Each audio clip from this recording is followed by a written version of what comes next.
Hello बच्चों, आप सब कैसे हैं? अच्छे हैं बच्चों। Why do you fall ill वाले चैप्टर में अभी छोटी छोटी 2-3 बातें छूटी रह गई हैं, उनको भी हम लोग कवर कर लें। दोनों बातें बड़ी इंपॉर्टेंट हैं।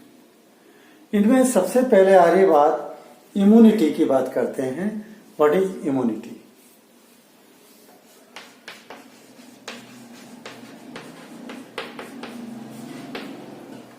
इम्यूनिटी को हिंदी में हम लोग बोलते हैं प्रतिरोधक क्षमता। बीमारी से लड़ने की प्रतिरोधक क्षमता। हमारी बॉडी को कई बार क्या होता है, कोई बीमारी फैलती है, जब कुछ लोग बीमार पड़ जाते हैं, कुछ लोग बीमार नहीं पड़ते हैं। जो बीमार पड़ जाते हैं उनकी प्रतिरोधक क्षमता उस बीमारी के प्रति बहुत कम है। जो लोग बीमार नहीं पड़ते हैं, it means they have more immunity against that disease। उस बीमारी से लड़ने की क्षमता उनके अंदर ज्यादा है। तो इम्यूनिटी से मतलब हो गया resistance to fight against disease. Resistance of our body to fight against disease is called immunity. तो लिख लो इसके डिफाइन। रेजिस्टेंस मतलब प्रतिरोधक। Resistance of our body to fight germs and infection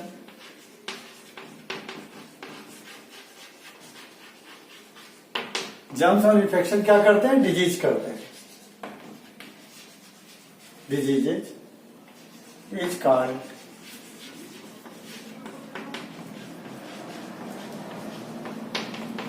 immunity. बच्चों, ये कैसे हमारे बॉडी की प्रतिरोधक क्षमता होती है उसको समझें जरा। हमारे बॉडी में WBC होती है, व्हाइट ब्लड सेल्स, या व्हाइट ब्लड कॉर्पसल्स भी कहते हैं। जब भी कोई आपके बॉडी में जर्म्स एंटर करता है, देन WBC रिकॉग्नाइज देम, उनको पहचानती है, आइडेंटिफाई करती हैं कि किस तरह का वायरस है और मुझे किस तरह के सोल्जर्स पैदा करना पड़ेगा उनको मारने के लिए। ठीक, तो क्या करेंगे? पहले पहचानेंगी, पहचान करके ये सोल्जर्स प्रोड्यूस करेंगी।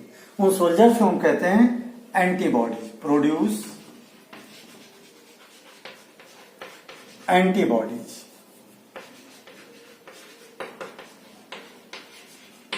एंटीबॉडीज ऐसा ना समझे कि ये कोई कीटाणु है, ये भी जर्म से कोई जाके मारेगा, नहीं। ये एक तरह का प्रोटीन है। Antibodies are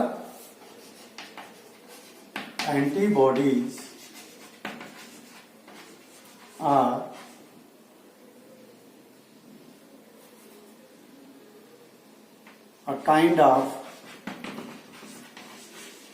protein. ठीक, एक तरह के प्रोटीन है। ये जाकर के क्या करेंगे, उन जर्म से, उन इन्फेक्शन से चिपक जाएंगे तो उनके एक्शन को खत्म कर देंगे, उनको किल कर देते हैं। Protein which react with germs and kill them. जरूरी नहीं कि उनको किल ही कर दे। कई बार इस फाइटिंग में ये प्रोटीन काम नहीं कर पाते हैं, एंटीबॉडीज काम नहीं कर पाते हैं, यानी जर्म्स को कोई इफेक्ट नहीं होता है। तब हम कहते हैं यानी हमारे एंटीबॉडीज हार गए, जर्म्स जीत गए, तब वो बीमारी हमको हो जाती है। अगर ये जर्म्स एंटीबॉडीज हमारे जीत गए, जर्म्स हार गए, तब वो बीमारी आपको नहीं होगी। तो जिनकी बॉडी में एंटीबॉडी जीत जाते हैं यानी उनकी इम्यूनिटी स्ट्रांग है, उनकी इम्यूनिटी बहुत ज्यादा है, बीमारी से लड़ने की क्षमता उनकी बहुत ज्यादा है, वो जर्म्स को हरा दे रहे हैं। और जिनकी इम्यूनिटी कमजोर है, यानी जिनके एंटीबॉडीज वीक पड़ जा रहे हैं, जर्म्स भारी पड़ जा रहे हैं, इनको हरा दे रहे हैं, इनका मतलब उनकी एंटीबॉडी बहुत वीक है, कमजोर है। ये बात क्लियर हो गई। अब हम बात करते हैं बच्चों, ये बात हो गई इम्यूनिटी की। और इम्यूनिटी को बढ़ाने के लिए अपन ने वैक्सीन की बात किया था। वैक्सीन जो है कुछ सर्टेन डिजीजोज के लिए हमारे पास अवेलेबल है, उससे हम लोग क्या करते हैं, उन बीमारियों के प्रति हमारे बॉडी की इम्यूनिटी को बढ़ा लेते हैं। वहां पर भी बढ़ाते कैसे हैं, मैंने समझाया था पिछले पीरियड में आपको कि वहां पर भी उस बीमारी से रिलेटेड डेड या इनएक्टिव जर्म्स बॉडी में एंटर कराते हैं, तो हमारी WBC आइडेंटिफाई करती है उनको और उनको मारने वाला एंटीबॉडीज प्रोड्यूस करती है। क्योंकि वो इनएक्टिव है तो इजीली मर जाते हैं। तो हमारी WBC इस तरह से सीख जाती है कि भविष्य में भी अगर इस तरह के एंटी जर्म्स आएंगे तो हमें किस तरह का एंटीबॉडीज प्रोड्यूस करना है। तो पहचानने में उनकी टाइम वेस्ट नहीं होगा, आते से खड़ाखड़ वो प्रोटीन बनाना शुरू कर देंगे। बच्चों, बात कर रहे हैं हम लोग इम्यूनिटी के बाद में एक डिजीज है एड्स की बात करते हैं।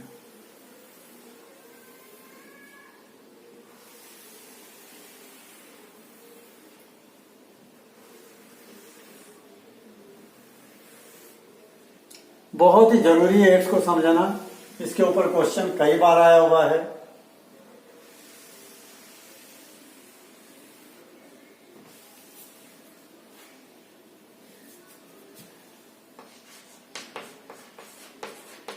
फुल फॉर्म इसका याद करें, एक्वायर्ड इम्यूनो डेफिशिएंसी सिंड्रोम।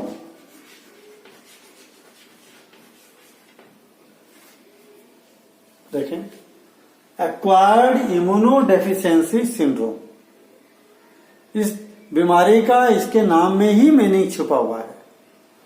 देखिए क्या, इम्यूनो मतलब इम्यूनिटी, डेफिशिएंसी माने कमी, जिसके बॉडी ने इम्यूनिटी को में कमी आ गई है। इम्यूनिटी कमी होने की वजह से जितनी बीमारियां एक्वायर्ड करेगा, एक बीमारी एक्वायर्ड नहीं करेगा। इम्यूनिटी कमजोर हो गई तो कलेक्शन ऑफ डिजीज हो जाएगा बॉडी में, कोई भी बीमारी ठीक होगी ही नहीं। ध्यान देना, अगर डेफिशिएंसी माने कमी, लैक, किस चीज की कमी, इम्यूनो मतलब इम्यूनिटी, इम्यूनिटी की कमी होने से क्या होगा, बॉडी एक्वायर कर लेगी। क्या एक्वायर कर लेगी, सिंड्रोम को। सिंड्रोम मतलब many diseases, collection of disease. Syndrome का मतलब कलेक्शन ऑफ डिजीज।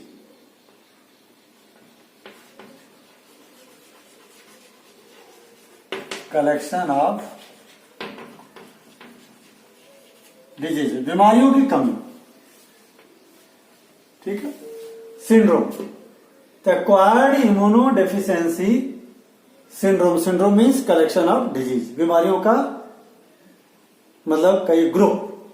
तो जिसके बॉडी में कई सारी बीमारियां इकट्ठी हो जाए एक साथ में, तो वो स्थिति कहलाती है एड्स की, उसी को कहते हैं AIDS, acquired immunodeficiency syndrome. अब डेफिशिएंसी इम्यूनिटी की कब होगी, जब HIV वायरस बॉडी में एंटर करते हैं। HIV human immunodeficiency virus. ध्यान दो, HIV का फुल फॉर्म क्या है, ह्यूमन इम्यूनो डेफिशिएंसी वायरस। यानी ऐसे वायरस जो ह्यूमन के इम्यून सिस्टम को डेफिशिएंट कर दें, डेफिशिएंट माने कमजोर कर दें, वीक कर दें, उन वायरस को हम बोलते हैं HIV। तो जब HIV वायरस बॉडी में एंटर करता है तो वो क्या करता है, हमारे इम्यून सिस्टम को डैमेज कर देता है। जब हमारा इम्यून सिस्टम डैमेज हो जाता है बच्चों, तो अगर एक बीमारी सर्दी जुकाम हो गया तो वो ठीक नहीं होगा। उसके बाद मलेरिया हो गया तो वो भी ठीक नहीं होगा। टाइफाइड हो गया बाय द वे, वो भी ठीक नहीं होगा। जॉइंडिस हो गया वो भी ठीक नहीं होगा। तब एक साथ में देखो 4 बीमारियां हो गई है। टिटेनस हो गया, ठीक नहीं होगा, 5 बीमारी हो गई। तो इस तरह से क्या हो गया, बॉडी में एक साथ में 5-5, 6-6 बीमारियां आ गई। That situation is known as AIDS. उसी सिचुएशन को हम क्या कहेंगे, एड्स। तो एड्स को लाने में मदद कौन किया, HIV, human immunodeficiency virus. इसके वजह से हमारा इम्यून सिस्टम वीक हुआ और इम्यून सिस्टम के वीक होने की वजह से कई सारी बीमारियां हमारे बॉडी में आकर के अपना घर बना ली। जब कई सारी बीमारियां हमारे शरीर में हो गई एक साथ में, that situation is known as AIDS. उसी को हम नाम दे रहे हैं एड्स। बच्चों एक चीज यहां ध्यान दो, जरूरी नहीं है कि किसी के बॉडी में HIV इन्फेक्शन है तो उसको एड्स है। एड्स होना अलग बात है, HIV इन्फेक्टेड होना अलग बात है। HIV इन्फेक्टेड व्यक्ति एड्स से बच सकता है। HIV इन्फेक्टेड व्यक्ति एड्स से बच सकता है। कैसे? HIV इन्फेक्शन हो गया आपकी बॉडी में, आप लोगों से कम मिलो, इन्फेक्टेड व्यक्तियों के पास में मत जाओ ताकि दूसरे बीमारी के कीटाणु आपके बॉडी में एंटर न करें। और घर में साफ सफाई रखो, क्लीन वातावरण रखो, शुद्ध वातावरण रखो, हरी साग सब्जियां खाओ, डेली व्यायाम करो, एक्सरसाइज करो, तो आपके बॉडी में HIV वायरस रहते हुए भी दूसरी कोई बीमारी अटैक नहीं कर रही है। इसका मतलब आप एड्स से ग्रसित नहीं हो, आप HIV इन्फेक्टेड हो। HIV इन्फेक्टेड होना अलग बात है, एड्स होना अलग बात है। HIV इन्फेक्टेड हो गए और इसके बाद आपको सर्दी जुकाम हो गया, ठीक ही नहीं होगा। अब उसके बाद में आपको मलेरिया हो गया, ठीक ही नहीं होगा। अब उसके बाद में आपको टाइफाइड हो गया, ठीक ही नहीं होगा। अब उसके बाद में आपको जॉइंटिस हो गया, ठीक ही नहीं हो गया। अब ये सिचुएशन हो गई आपकी क्या? एड्स। अब इतनी सारी बीमारियां शरीर में, तो आपके पूरे शरीर को हिला देंगी बुरी तरह से। जब शरीर हिल जाएगी तो मरना निश्चित हो गया। तो उसी को कहते हैं अब एड्स हो गया। एड्स हो गया तो आदमी को मरना निश्चित है, क्योंकि HIV वाले वायरस को मारने की दवा, इसको खत्म करने की अभी दवा हम लोग बना नहीं पाए। न तो इसका वैक्सीन बन पाया है, न तो दवा बन पाई है। ओके बच्चों, तो ये दोनों में क्लियरिटी होगी आपको। अब ये जो वायरस है एक बॉडी से दूसरे बॉडी में एंटर कैसे करेंगे, फैलेंगे कैसे? जब तक एक इन्फेक्टेड व्यक्ति का नॉन इन्फेक्टेड व्यक्ति का आपस में फ्लूइड ना मिले, फ्लूइड मतलब थूक से थूक, मुंह का थूक, या बॉडी का हमारे ब्लड से ब्लड, ठीक, अगर ये जब तक कांटेक्ट में नहीं आएंगे तब तक ये वायरस अनहेल्दी बॉडी से हेल्दी बॉडी में ट्रांसफर नहीं होंगे। हाथ मिलाने से नहीं ट्रांसफर होंगे, ठीक। लेकिन इन्फेक्टेड व्यक्ति का ब्लड अनइन्फेक्टेड व्यक्ति के बॉडी में चढ़ा दें तो वो इन्फेक्टेड हो गया। दोनों अगर एक दूसरे से सेक्सुअल कांटेक्ट बना लेते हैं, ठीक, तो मेल का सीमेन जो है फीमेल के बॉडी में जाएगा, फीमेल का लिक्विड जो है मेल के बॉडी में भी एंटर कर सकता है, तो दोनों में एड्स फैल सकता है, ठीक। या एक ही सुई हो, उसी इंजेक्शन से जिसको इन्फेक्शन है उसको भी दे दिया, जिसको इन्फेक्शन नहीं है उसको भी दे दिया, तो इसका वायरस उसमें भी चला जाएगा सुई के माध्यम से। या मदर इन्फेक्टेड है तो उसके बच्चे में भी इन्फेक्शन जा सकता है। ये 4 तरीके से एड्स फैलता है, लिख लो, एग्जाम में पूछा जाता है।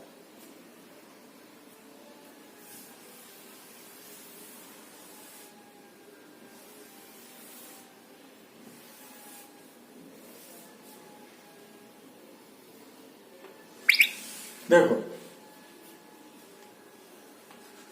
वे टू स्प्रेड HIV के फैलने के 4 तरीके कौन से हैं और उनको एड्स को रोकने के उपाय क्या, वो भी बता देता हूं। Measures to prevent AIDS, AIDS को रोकने के उपाय क्या है?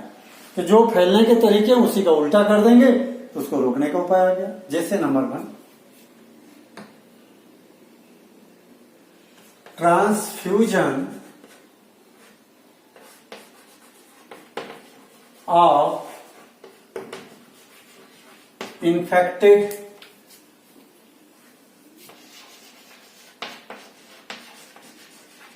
ब्लड, किसी व्यक्ति में इन्फेक्टेड ब्लड का ट्रांसफ्यूजन किया जाए, मतलब खून चढ़ाया जाए, उसके थ्रू ये स्प्रेड हो सकता है। तो क्या करना है इसको बचने के लिए? Number 1, blood must be tested before transfusion. Blood को चढ़ाने से पहले उसको क्या होना चाहिए? टेस्टिंग कर लेनी चाहिए, तो आप उसमें नहीं इन्फेक्शन नहीं फैलेगा। नंबर 2,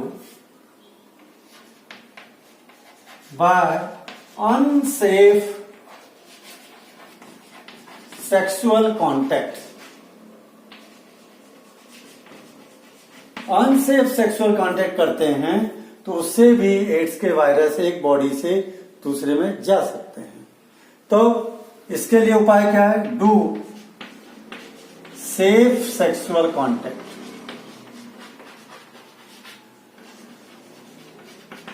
जब भी सेक्सुअल कॉन्टैक्ट करना तो सेफ करें, यानी कैसे करेंगे सेफ? By using condom. इसके लिए जरूरी है कॉन्डोम का यूज करें, या सबसे बेस्ट है कि अपना जो पार्टनर है खुद का उसी के साथ सेक्स करें, अननोन व्यक्ति के साथ कभी सेक्स न करें। इसीलिए कहा गया है बहुत बच के रहना चाहिए सेक्स करने में, अदरवाइज एड्स की बीमारी हो सकती है। जो शादी के बाद में पार्टनर बन जाते हैं वो एक दूसरे के साथ सेक्स करते हैं तो दोनों एक दूसरे को जानते हैं। अननोन व्यक्ति के साथ करने से पता चलेगा कि उसको तो एड्स है तो अपने को भी हो गया। तीसरा,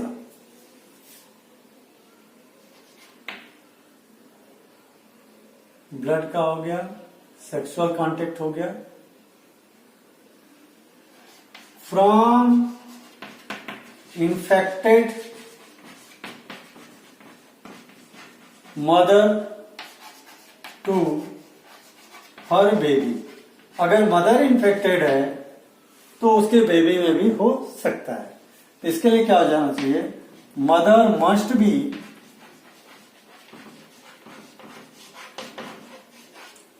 under supervision of doctor. Doctors के सुपरविजन में मदर को रखना चाहिए। ये 3 तरीके हो गए एड्स को फैलने के। और दूसरा है, एक लास्ट है, हालांकि आजकल ये नहीं काम कर रहा है। कौन सा?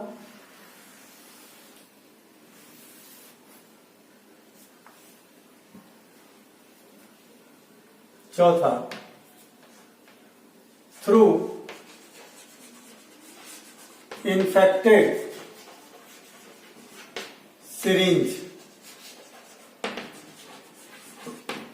इसके लिए उपाय है यूज डिस्पोजल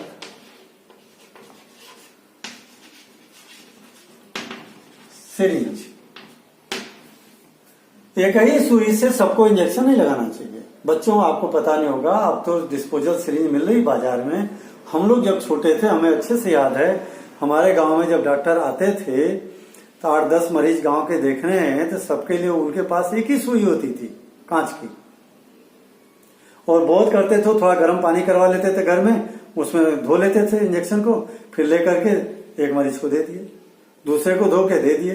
कई जगह पे जब गर्म पानी नहीं मिलता था तो ऐसे ही लगा दिया सबको एक ही सुई से। तो अगर एक को इन्फेक्शन है तो वो दूसरे को चला गया, तीसरे को चला गया।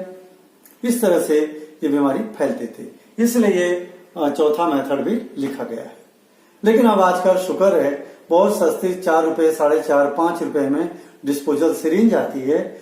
आपको कभी भी डॉक्टर आजकल नहीं यूज करते हैं कि सिरिंज को, एक सिरिंज को एक ही मरीज के लिए यूज करते हैं। तो ये बच्चों उपाय बता दिया। 4 महीने एड्स फैलता कैसे है, एड्स को फैलने से रोकने के उपाय हो गए। ठीक है, ये जरूर याद रखना, एग्जाम में बार बार पूछा जाता है। अब लास्ट बात रह गई हमारी,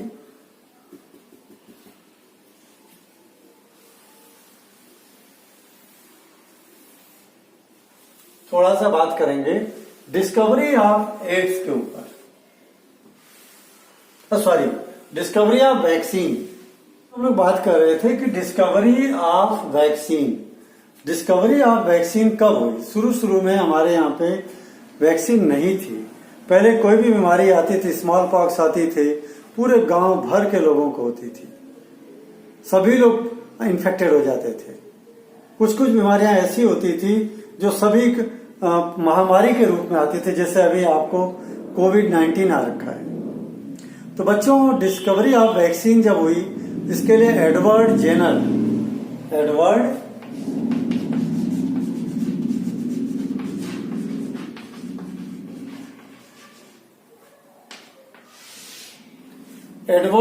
जो थे, ये पहली बार वैक्सीन की खोज किए थे। कैसे किया, इनकी एक स्टोरी है।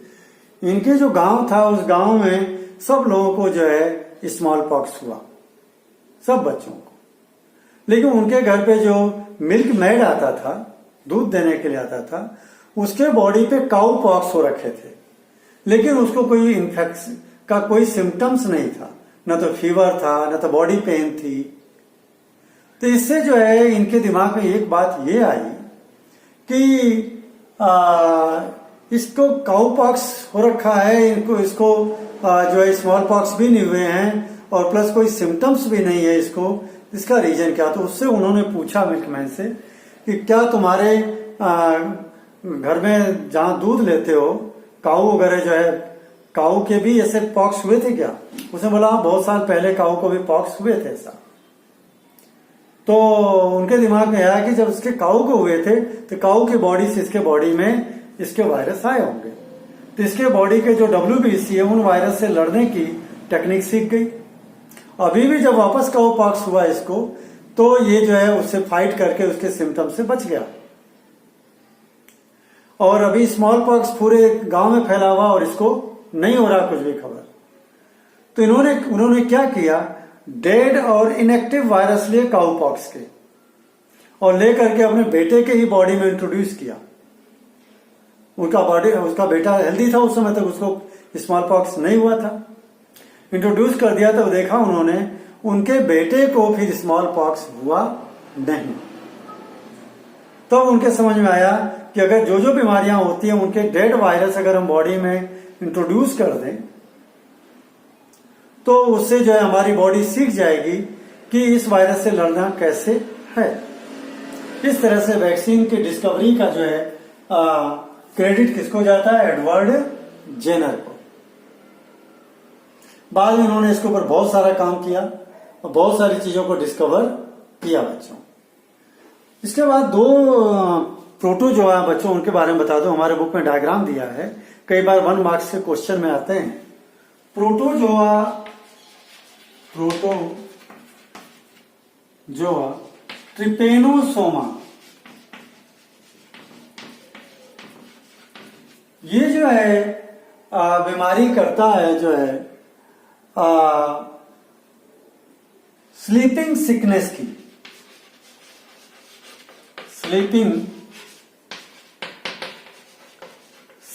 अगर ये प्रोटोजोआ बॉडी में आ गया तो आदमी हमेशा सोता ही रहता है, ठीक। और एक प्रोटोजोआ और है, प्रोटोजोआ लिस्मानिया।